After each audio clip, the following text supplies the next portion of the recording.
आप जैसा देख पा रहे हो ये राजस्थान का मानचित्र, और ये राजस्थान के वो 3 ज़िले हैं, जयपुर, दौसा, भरतपुर।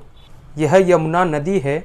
और आप ये जो पॉइंट देख पा रहे हो, ये पॉइंट एक लोकेशन बताता है, एक स्थान बताता है। वही स्थान है आगरा का फतेहाबाद।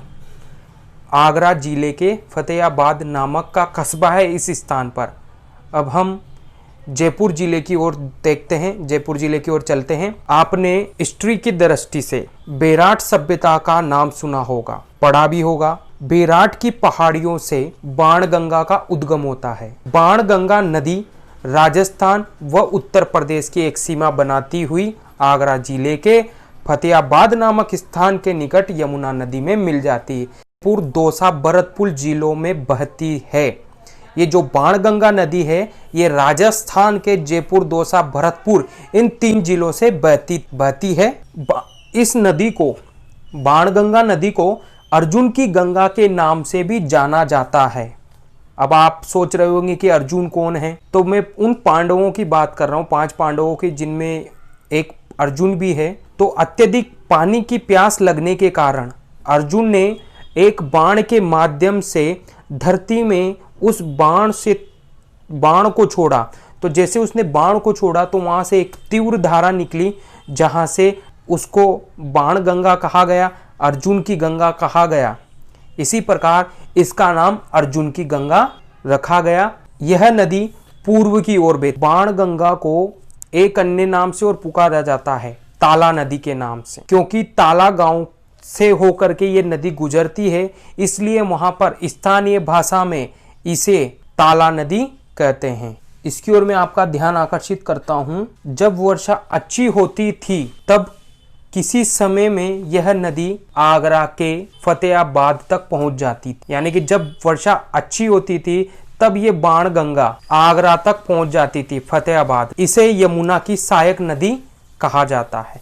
यमुना की सहायक नदी माना जाता है बाणगंगा नदी को। एक बात और ध्यान में रखना, ये चंबल की भी सहायक नदी नहीं है और न ही बनास की सहायक नदी है। यह सिर्फ यमुना की सहायक नदी ही है। तो पूर्ण रूप से ये यमुना नदी की सहायक नदी है। दोस्तों 100% कुछ विद्वानों का मानना यह भी है कि यह नदी आज की तारीख में अंत प्रवाह नदी है।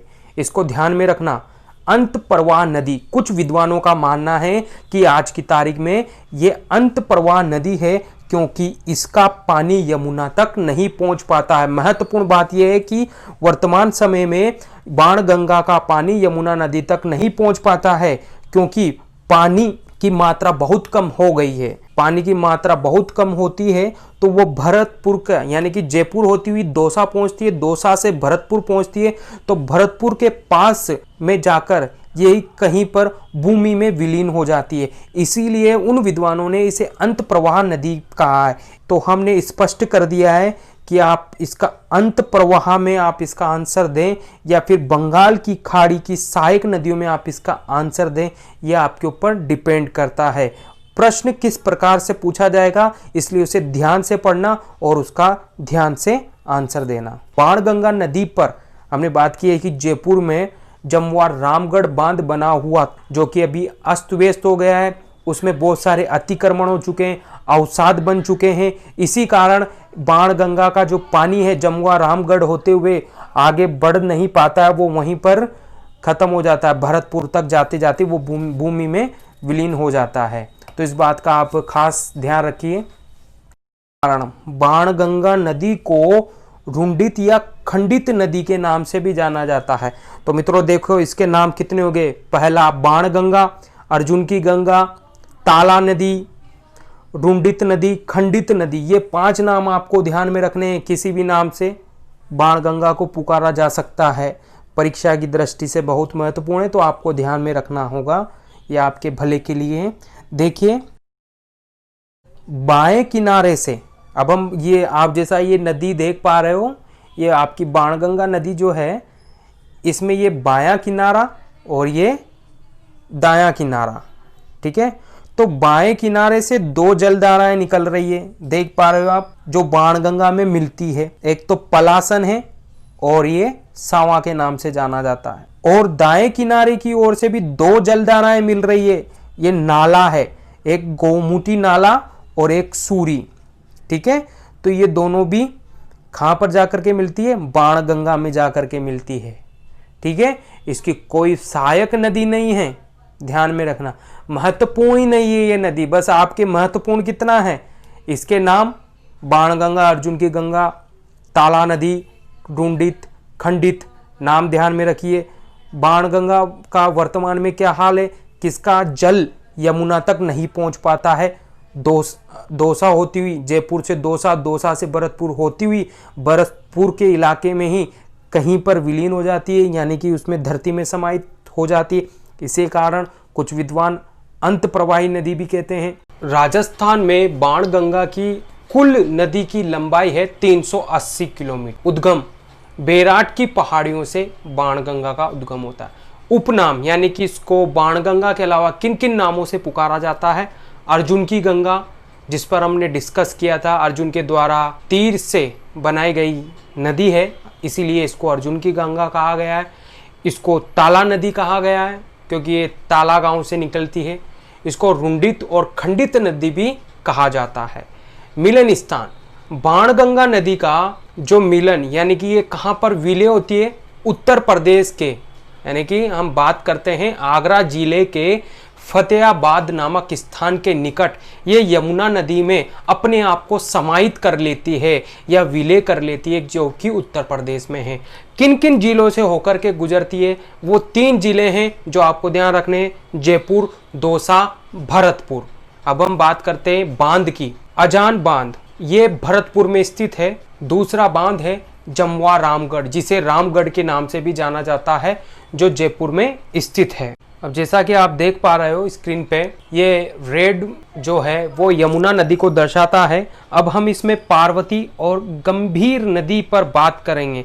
हमने पार्वती और गंभीर नदी को पहले चंबल में भी पढ़ा था, ये लेकिन यमुना की सहायक नदियों के रूप में देखा गया है। यहाँ पर पार्वती और गंभीरी को हम देखेंगे। ये पार्वती नदी जिसका उद्गम करौली की पहाड़ियों से होता है और धौलपुर और उत्तर प्रदेश की सीमा बनाते हुए उत्तर प्रदेश के मेनकपुरी नामक स्थान पर जाकर पार्वती नदी अपने आप को समाहित कर लेती है। पार्वती नदी 2 है, जिसे हमने अभी भी डिस्कस किया था। एक चंबल की सहायक नदी है और दूसरी यमुना की सहायक नदी है।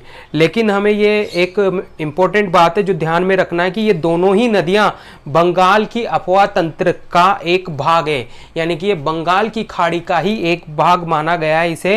ये न तो अंत प्रवाही है और न ही अरब सागर से संबंधित है, ये केवल बंगाल की खाड़ी से संबंधित है। अब हम दूसरी नदी देखते हैं, गंभीर हमने पहले भी पढ़ा था, बेड़च की सहायक नदी है चंबल में, उसी प्रकार यहाँ पर भी है। यहाँ पर गंभीर नदी जो है इसका उद्गम करौली की पहाड़ियों से होता है, इसका नाम गंभीर है। करौली से यह नदी भरतपुर से होती हुई यूपी में पहुंचती है। देखना, ये करौली से इसका उद्गम हुआ, भरतपुर में पहुंची और भरतपुर के बाद ये यूपी में होते हुए, यानी कि राजस्थान से कहां पर प्रवेश कर गई? यूपी में प्रवेश करके ये धौलपुर, यूपी के बाद वापस धौलपुर में प्रवेश करती है और पार्वती नदी में मिल जाती है। यानी कि यह भी कहा जा सकता है कि ये जो गंभीर है ये पार्वती की सहायक नदी है और ये पार्वती में समाहित होकर आगे जाकर यमुना नदी में अपने आप को मिला लेती है उत्तर प्रदेश के मैनपुरी नामक स्थान पर। देखिए गंभीर नदी, इसका उद्गम करौली की पहाड़ी से ध्यान में रखना है आपको।